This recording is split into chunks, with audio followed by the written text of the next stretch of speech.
Media మిత్రులకు నమస్కారం. ఈ పత్రికా సమావేశంలో పెద్దలు బట్టి విక్రమార్క గారు, పెద్దలు తొంకుమార్ రెడ్డి గారు, దామోదర్ రాజనరసింహ గారు, సీతక్క, జయవీర్ శాసనసభ్యులు, కుంభమణిల్ రెడ్డి శాసనసభ్యులు, డాక్టర్ భూపత్ రెడ్డి, నాయని రాజేందర్ రెడ్డి, వేం నరేందర్ రెడ్డి గారు ఈ పత్రికా సమావేశంలో పాల్గొని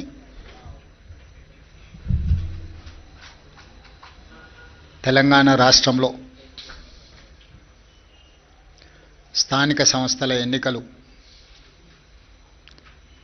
12,728 గ్రామ పంచాయతీలకు గాను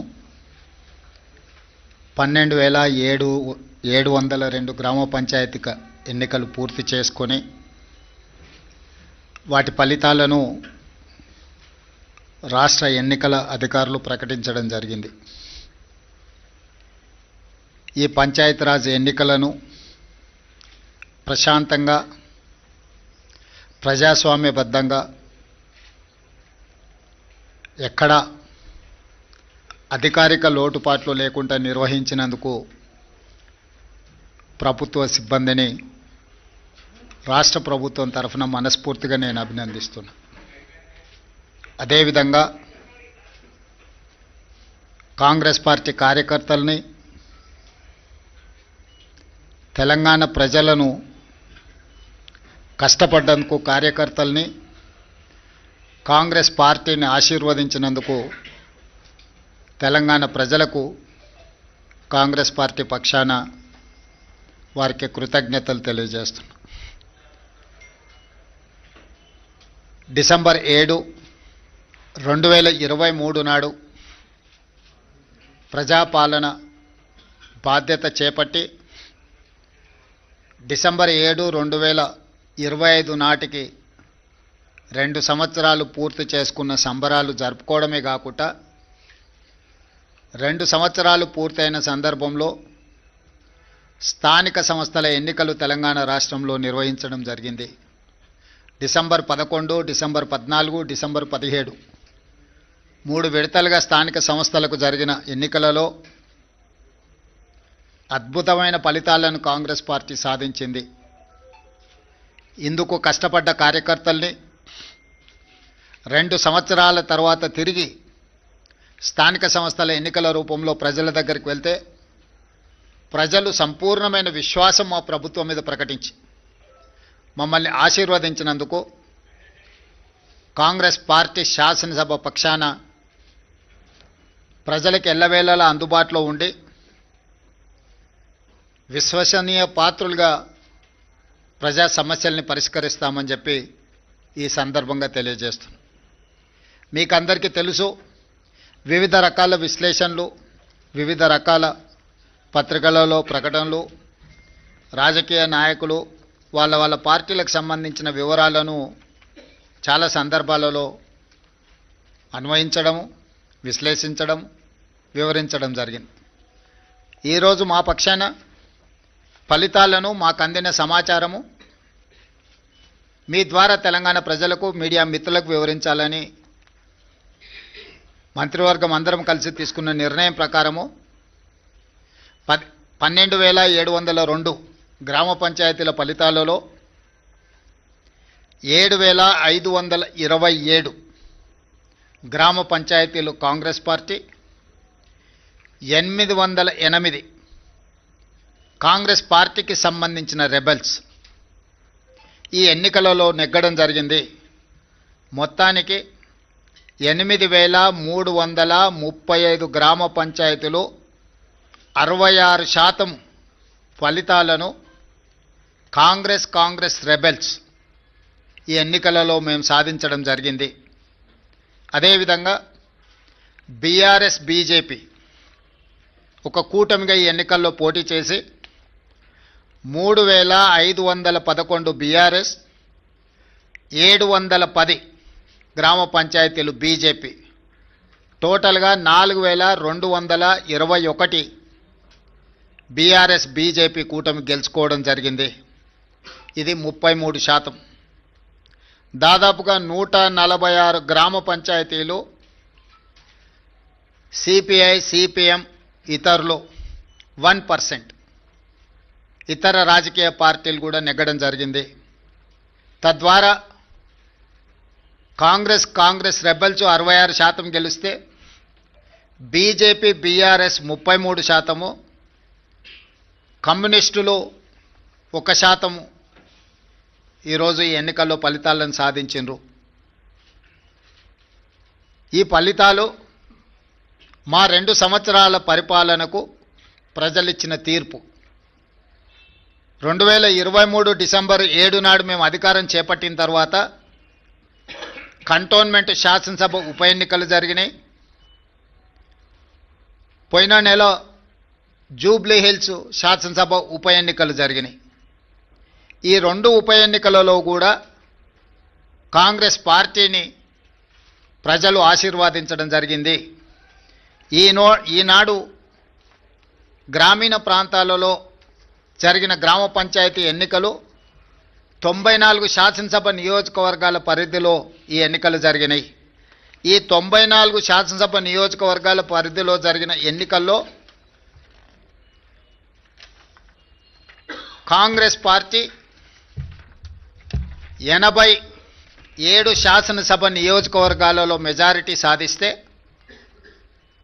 బీఆర్ఎస్ 6 శాసనసభ నియోజకవర్గాలలో మెజారిటీ సాధిస్తే బీజేపీ 1 శాసనసభ నియోజకవర్గంలో మెజారిటీ గ్రామ పంచాయతీలు సాధించుకోవడం జరిగింది. బీఆర్ఎస్ దుబ్బాక, హుజూరాబాద్, జనగాం, సిద్దిపేట, సిరిసిల్ల, సిర్పూర్, కాగజ్ నగర్లో మెజారిటీ సాధిస్తే ముదోల్లో బీజేపీ అధిక గ్రామ పంచాయతీలను సాధించడం జరిగింది. 94 శాసనసభ నియోజకవర్గాలలో స్థానిక సంస్థల ఎన్నికలు జరిగితే కాంగ్రెస్ పార్టీ 87 శాసనసభ నియోజకవర్గాలలో అత్యధిక స్థానాలను సాధించడం ద్వారా 2023 నాడు మేము సిపిఐ కలిసి సాధించిన 65-66 శాసనసభ నియోజకవర్గాలతో పోలిస్తే ఇప్పుడు ఇంకొక 21 శాసనసభ నియోజకవర్గాలు అధికంగా గెలవడం జరిగింది. బీఆర్ఎస్ నాయకులు ఉప ఎన్నికల సందర్భంగా రెఫరెండం అన్నారు. వాస్తవంగా పట్టణ ప్రాంతంలో ఉన్న 26 శాసనసభ నియోజకవర్గాలలో జనరల్ ఎలక్షన్లో మేము 1 సీటు కూడా సాధించలే. కానీ జరిగిన 2 ఉప ఎన్నికలు హైదరాబాదు మహానగర పరిధిలో జరగడంతో ఆ 2 నియోజకవర్గాలలో కూడా ఈ 26 మహానగర పరిధిలో ఉన్న శాసనసభ నియోజకవర్గాలలో ఉప ఎన్నికలు జరిగిన 2 శాసనసభ నియోజకవర్గాలలో ప్రజలు తీర్పిచ్చారు. స్థూలంగా నేను చెప్పదలుచుకున్నది, రాష్ట్ర స్థాయిలో అది పట్టణ ప్రాంతం కావచ్చు, గ్రామీణ ప్రాంతం కావచ్చు, ఈ 2 సంవత్సరాలలో జరిగిన ప్రతిష్టాత్మకమైన ఎన్నికలలో మా ప్రభుత్వానికి విస్పష్టంగా ప్రజలు ఆదరించి గౌరవించి అత్యధిక స్థానాలను కట్టబెట్టినరు. దీనికి ప్రధానమైన కారణం పేదలకు మేము అందించిన రేషన్ కార్డులు, పేదలకు మేము అందించిన సన్నబియ్యం, రైతులకు మేము మాఫీ చేసిన రుణమాఫీ, రైతు భరోసా, బోనస్ 500, పండించిన వరి ధాన్యాన్ని మొత్తాన్ని కొనడం, ప్రతి పేదవాడికి 200 యూనిట్ల ఉచిత కరెంట్, మహిళలకు ఆర్టీసీలో ఉచిత బస్సు ప్రయాణం, 500 రూపాయలకే సిలిండర్ ఇవ్వడం, 27,000 కోట్ల రూపాయలు మహిళలకు 0 వడ్డీతో రుణాలు ఏర్పాటు చేయడం, ప్రతి విషయంలో 4.5 లక్షల ఇందిరమ్మ ఇండ్లు పేదల ఆత్మగౌరవం కోసం వాళ్ళకి ఇండ్ల కేటాయించడం. ఇదే కాకుండా దీర్ఘకాలికంగా ఒక సంక్షోభాన్ని సృష్టించిన మాదిగ ఉపకులాల వర్గీకరణను పరిష్కరించడం, 100 సంవత్సరాల నుంచి జటిలంగా మారిన కులగణనను నిర్వహించడం, 61,000 ప్రభుత్వ ఉద్యోగ నియామకాలు చేపట్టడం, మూతబడుతున్న ప్రభుత్వ పాఠశాలలను తిరిగి తెరవడమే కాకుండా టీచర్ల నియామకం చేపట్టి పేదలకు నాణ్యమైన విద్యను అందించాలని మేము చేస్తున్న ప్రయత్నాలు అన్నీ కూడా ఈనాడు ఒక క్రమ పద్ధతిలో సంక్షేమాన్ని, అభివృద్ధిని సమపాళ్లలో మెలవించి పరిపాలన అందించడం, అన్నిటికంటే 6 గ్యారంటీలతో పాటు 7వ గ్యారంటీ ఇస్తున్నాం, ప్రజలకు స్వేచ్ఛ, ప్రజాస్వామ్యాన్ని కాంగ్రెస్ పార్టీ అందిస్తుంది అని. ఈ 2 సంవత్సరాలల్లో ఎక్కడ కూడా ప్రజల్ని నిర్బంధించాలన్న ఆలోచన కానీ, ప్రతిపక్షాల మీద కక్ష సాధింపు చర్యలకు పాల్పడడం కానీ మా ప్రభుత్వం చేయలేదు. ఈ ఎన్నికల్లో కూడా మీరు చూసినారు, స్వేచ్ఛగా ప్రజలు ఎవరికి నచ్చిన రాజకీయ పార్టీ మద్దతుతో వాళ్ళు ఎన్నికల్లో పోటీ చేయడమే కాకుండా ప్రజల దగ్గరికి వెళ్ళి వాళ్ళు ఓటు అడిగి ప్రజా తీర్పును కోరినరు. ప్రజలకు కూడా స్వేచ్ఛగా తీర్పునిచ్చే అవకాశాన్ని మా యంత్రాంగము, ప్రభుత్వము, పార్టీ అన్ని రకాలుగా ప్రజాస్వామ్యబద్ధంగా ఈ ఎన్నికలు నిర్వహించినాం. మొట్టమొదటిసారి తెలంగాణ రాష్ట్రం వచ్చిన తర్వాత ప్రజలకు ఒక స్వేచ్ఛాయుతమైన వాతావరణంలో ప్రజాస్వామికబద్ధంగా ఎన్నికలను నిర్వహించడం జరిగింది. ఈ ఎన్నికల్లో అధికార దుర్వినియోగానికి పాల్పడడం కానీ, లేకపోతే మా హోదాలను అడ్డుపెట్టుకొని ప్రత్యక్షంగానో పరోక్షంగానో రిజర్వేషన్ల మీద ప్రభావం చూపించడమో, లేకపోతే ఎన్నికలను ప్రభావితం చేసే నిర్ణయాలను కానీ మేము చేయలేదు. అందుకే తెలంగాణ రాష్ట్రంలో మేము ఇచ్చిన 7వ గ్యారంటీని కూడా ఈరోజు అమలు చేసి చూపించినాము. దాంతో స్వేచ్ఛతో కూడుకున్న ప్రజాస్వామికబద్ధమైన ఎన్నికల్ని నిర్వహించి ప్రజల చేత మన్ననలు పొంది ఒక మంచి పరిపాలన అందించడానికి మేము ముందుకు వెళ్తున్నాము. ఏ రోజు కూడా ఓడినప్పుడు కుంగిపోవడము, గెలిచినప్పుడు ఉప్పొంగిపోవడం, గెలిస్తే అహంకారంతో కళ్ళు నెత్తికెక్కడం లాంటి వ్యవహారాలలో మేమెప్పుడూ భాగస్వాములం కాలేదు.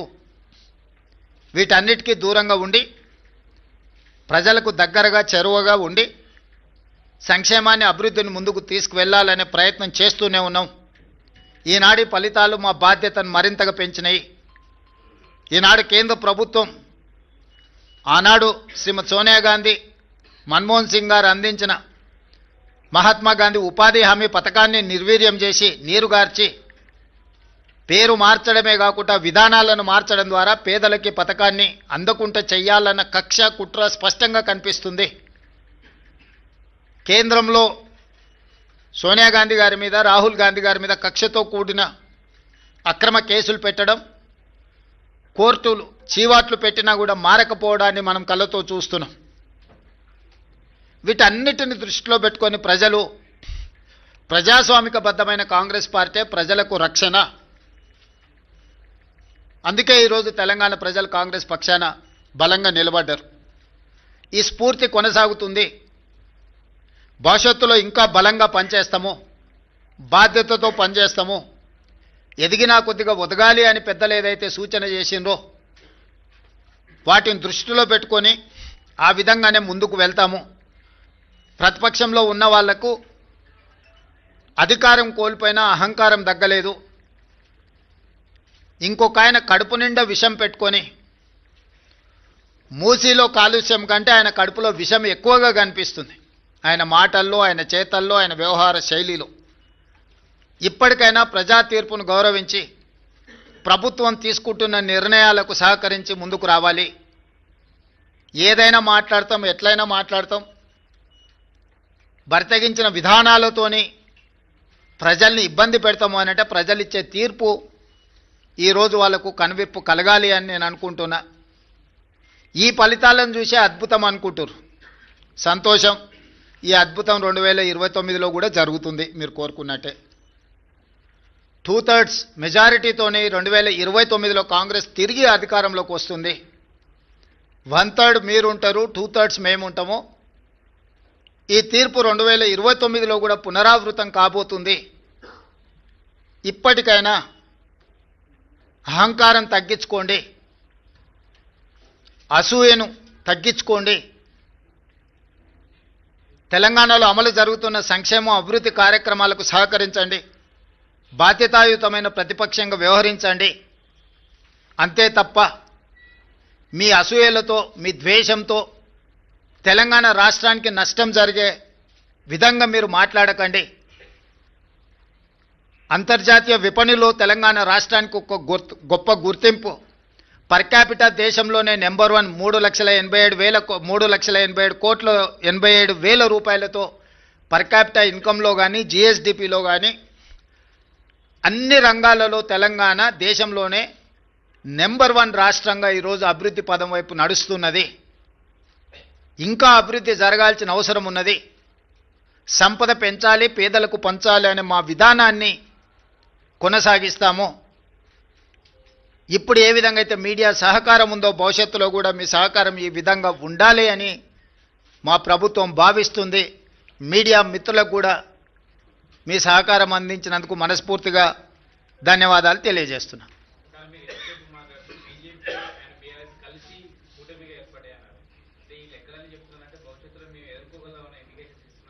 ఖచ్చితంగా దాంట్లో మీకు అనుమానం ఎందుకు? పార్లమెంట్ ఎన్నికల్లో వాళ్ళిద్దరు కలిసి వచ్చినా కూడా ఎదుర్కొని 8 సీట్లు సాధించినాం, 40% పైగా ఓట్లు సాధించినాం. ఇది భవిష్యత్తుకు పునాదులే వాళ్ళిద్దరూ కలిసిమెలిసి పోటీ చేస్తారనేది. నిన్న కేటీఆర్ ఒక రోజు ముందు కేటీఆర్ మాట్లాడతారు, తర్వాత రోజు కిషన్ రెడ్డి మాట్లాడతారు. సేమ్ ప్రెస్ మీట్ ఏదైనా చూడండి మీరు. కిషన్ రెడ్డి గారు ఇప్పుడే ఏదో జరిగిపోయినట్టుగా, బీఆర్ఎస్ ఉన్నప్పుడు అద్భుతాలు జరిగినట్టుగా, బీఆర్ఎస్ ఉంటేనే బాగుంటుంది అన్నట్టుగా కిషన్ రెడ్డి గారు వ్యవహార శైలి చూసిన తర్వాత మీకు ఏమైనా అనుమానం ఉందా? అందుకే చెప్తున్నా, వాళ్ళిద్దరు కలిసి 1/3, కాంగ్రెస్ ఒకటి 2/3. వాళ్ళిద్దరు కలిసి 33%, మేము ఒక్కరం 66%.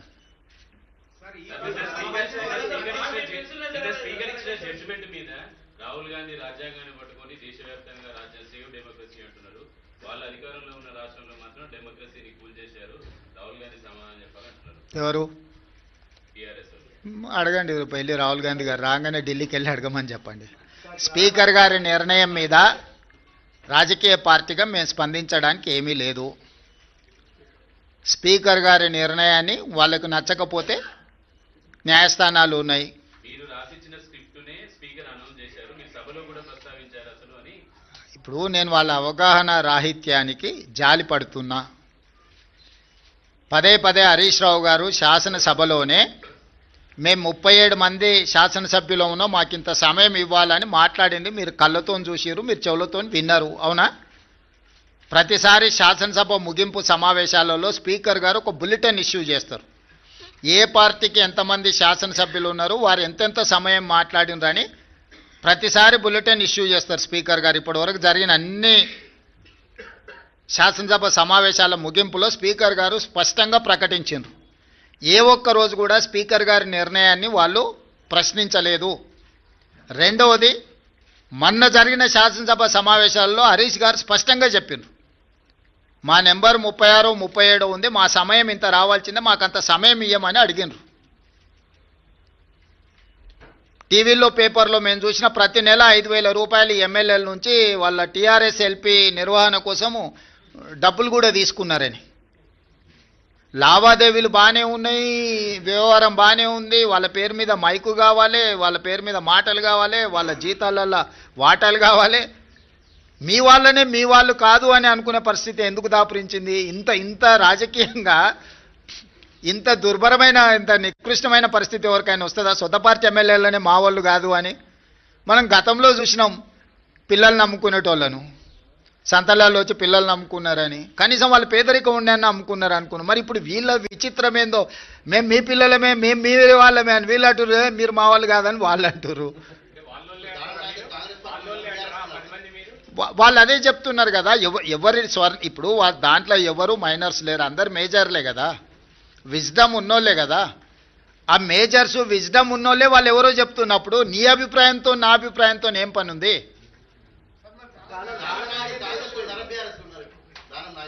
నాగేందర్ గారు చెప్తారు కదా, మీరు అడగండి చెప్తాం, మీరు అడిగినరు అని చెప్పి. ఎస్ అమర్ గారు, అమర్ గారు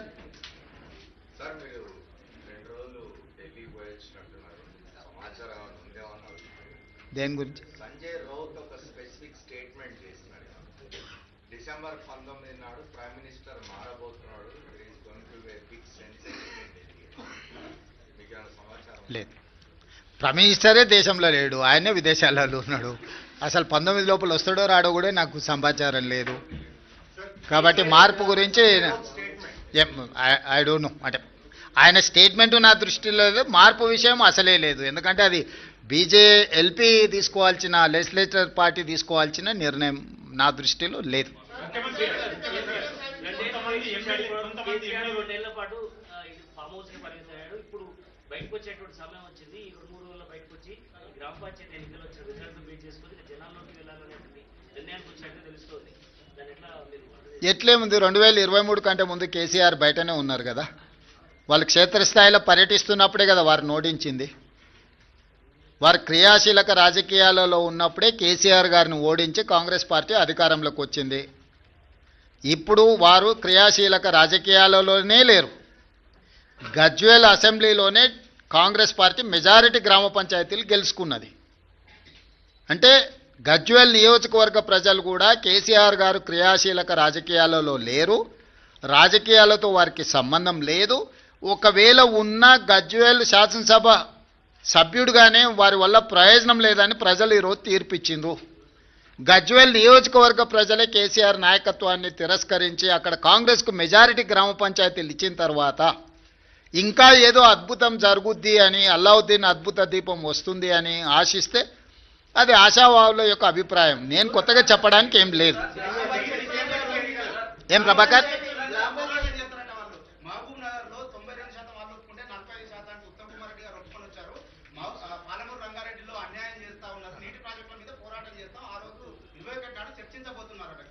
నేనేమంటున్నా అంటే కేసీఆర్ గారిని ప్రతిపక్ష నాయకుడిగా లేఖ రాయమనుంది.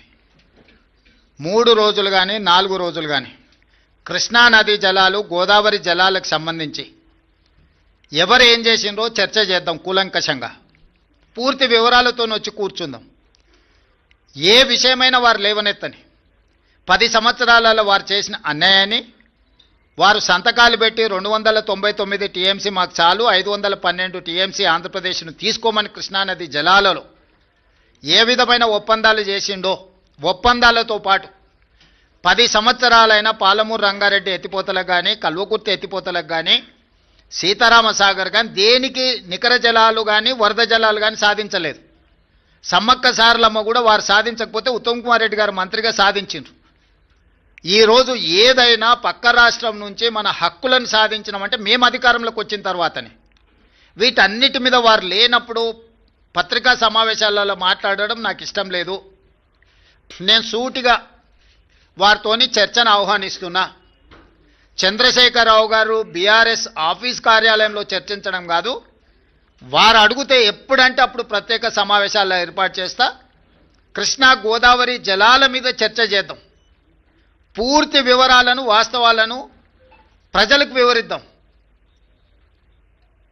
ఈరోజు ఉమ్మడి రాష్ట్రానికంటే కూడా తీరని ద్రోహం చేసింది బీఆర్ఎస్, చంద్రశేఖరరావు గారు.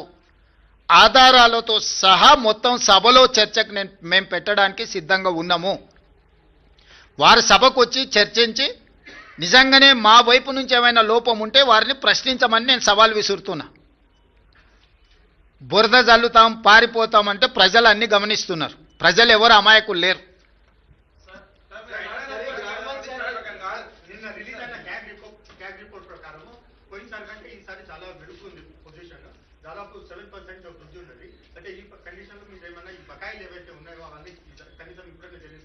ఏం బకాయి?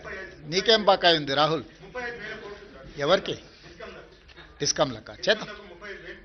నేను ముందే చెప్పిన ఆదాయం పెంచుతాం, పేదలకు పంచుతామని.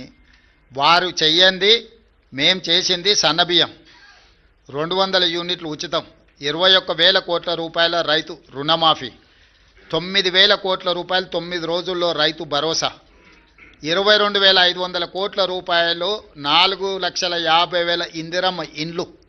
ఇట్లా చంద్రశేఖరరావు గారు చెయ్యని చాలా పనులను ఈరోజు మేము చేసినాము. ఈ ఆదాయాన్ని పెంచుకుంటూనే, దుబారాను తగ్గించుకుంటూనే ఈరోజు ఈ పథకాలన్నిటిని కూడా అమలు చేస్తున్నాము.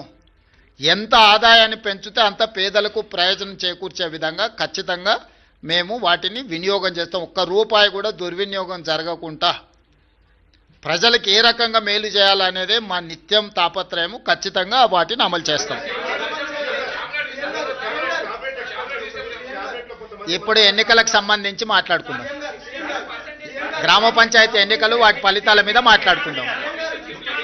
కొంత మంత్రుల ఊళ్ళల్లో కొంతమంది ఎమ్మెల్యేల ఊళ్ళల్లో వాళ్ళు అంటే ఇప్పుడు గజ్వెల్ల కేసీఆరే దెబ్బతిని ఓడిపోయి అక్కడ ఉన్నాడు.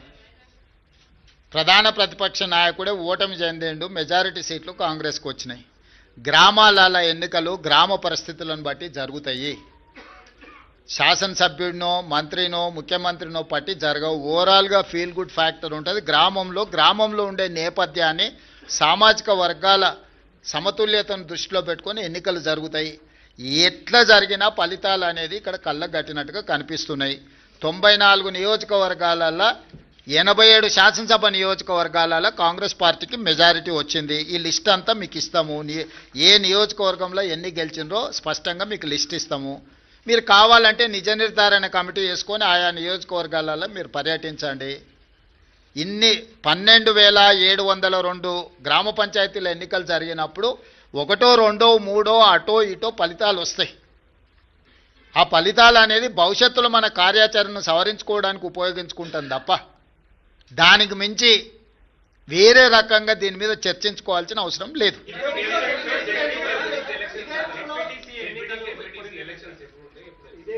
తొందరలోనే శాసనసభ పెట్టి చర్చ చేసి అందరి అభిప్రాయం తీసుకుంటాం ఎట్లా ముందుకు వెళ్దాం అనేది. ప్రతిపక్షాలకు కూడా అవకాశం ఇస్తాం. ఆ ఎన్నికల్ని ఎంపీటీసీ, జడ్పీటీసీ, మున్సిపల్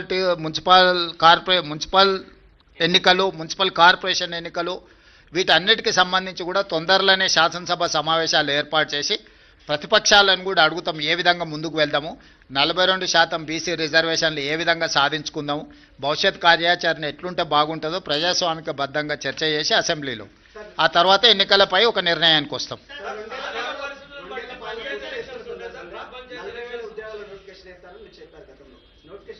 చేస్తాం తప్పకుండా. ఇప్పుడు అన్ని పరిశీలిస్తున్నాం, సభలో చర్చించి తీసుకుంటాం.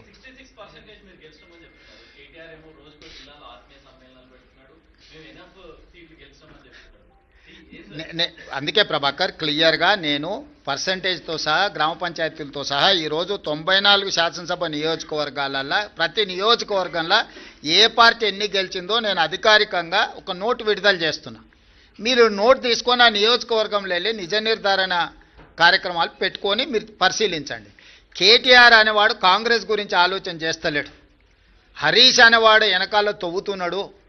కేటీఆర్ నాయకత్వంలో ఏ ఎన్నికలు జరిగిపోయినా ఓడిపోయిండు కాబట్టి నాయకత్వాన్ని మార్చాలని హరీష్ వెనకాల నుంచి ఏదైతే ప్రయత్నం చేస్తుండో ఆ విషయాన్ని ఏమంటారు డైల్యూట్ చేయడానికి పర్యటనలు పెట్టుకుంటున్నాడు తప్ప ఇది ప్రజలకు కానీ ప్రభుత్వానికి కానీ సంబంధం లేదు. ఇప్పుడు కేటీఆర్ వర్కింగ్ ప్రెసిడెంట్ అయినప్పటి నుంచి జరిగిన ఏ ఎన్నికలు గెలవలే కదా. జనరల్లో అసెంబ్లీ కావచ్చు, జనరల్లో జరిగిన లోక్సభ కావచ్చు, తర్వాత జరిగిన ఉప ఎన్నికలు కావచ్చు, తర్వాత జరిగిన గ్రామ పంచాయతీ ఎన్నికలు కావచ్చు. ఈరోజు హరీష్ వర్గం ఆల్రెడీ సోషల్ మీడియాలో మిగతా మీడియాలలో మొదలుపెట్టింది కదా. కేటీఆర్ ఉంటే ఇంకా పార్టీ మిగలదు కాబట్టి కేటీఆర్ను తప్పించండి, హరీష్కు నాయకత్వాన్ని అప్పచెప్పండి అని ఒక స్లోగన్ తీసుకొని బయలుదేరిండు.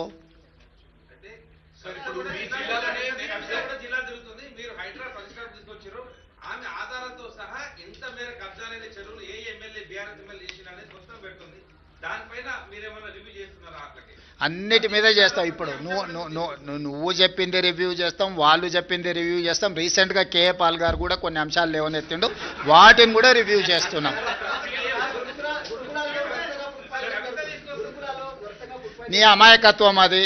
మీరు లేనిది ఊహించుకొని కాయించుకొని గత 10 ఏళ్లలో జరిగినవి తీసుకోండి, ఇప్పుడు జరుగుతున్న వాటిని తీసుకొని ఎన్ని గురుకులాలు ఉన్నాయి, ఎక్కడేం జరిగింది అనేది లెక్క లేకుండా బాధ్యత లేకుండా ప్రశ్నలు అడగకండి. అట్లాంటి పరిస్థితి రాదు. ఎక్కడైనా ఏదైనా జరిగితే తక్షణమే చర్యలు తీసుకుంటున్నాం. ధన్యవాదాలు. రైట్.